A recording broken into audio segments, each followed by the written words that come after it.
I recently spoke to Mark Abram about the different,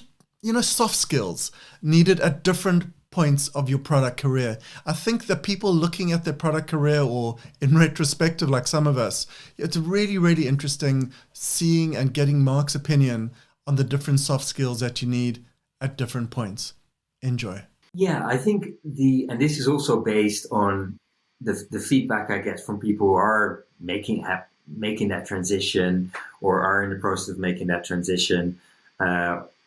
is a couple of things that you have to double down on and also let go of when you move from, again, individual contributor, if we stick with that term for now, to kind of a product leader, be that head of product or VP of product, whatever the title is one is being able to take that step back and that helicopter view. So things, again, trust me, Ross, I wasn't thinking of doing pre-mortems when I was just more in the weeds, working on a particular product or a specific customer problem. But as soon as I, for instance, started working on really big kind of Greenfield products, or started managing a portfolio of products, which again, you typically tend to do in a more kind of senior product role, that's where I started thinking about how can we take a helicopter view here? How can we think about risks more holistically? So that's taking a step back is definitely big difference there.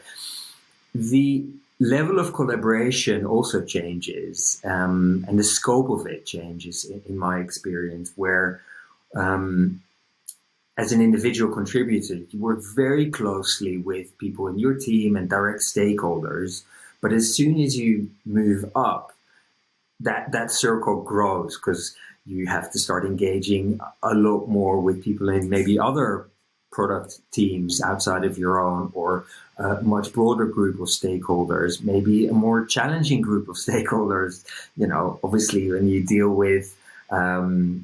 boards or the management team, I'm not saying it's more challenging, but it's definitely people come to your world with a completely different lens, different context. So what that also means is in terms of communication, which is a third area that changes quite significantly as you move up, is that you really need to think about different audiences and how to tailor your message and how to influence, like we said before, vis-a-vis different audiences.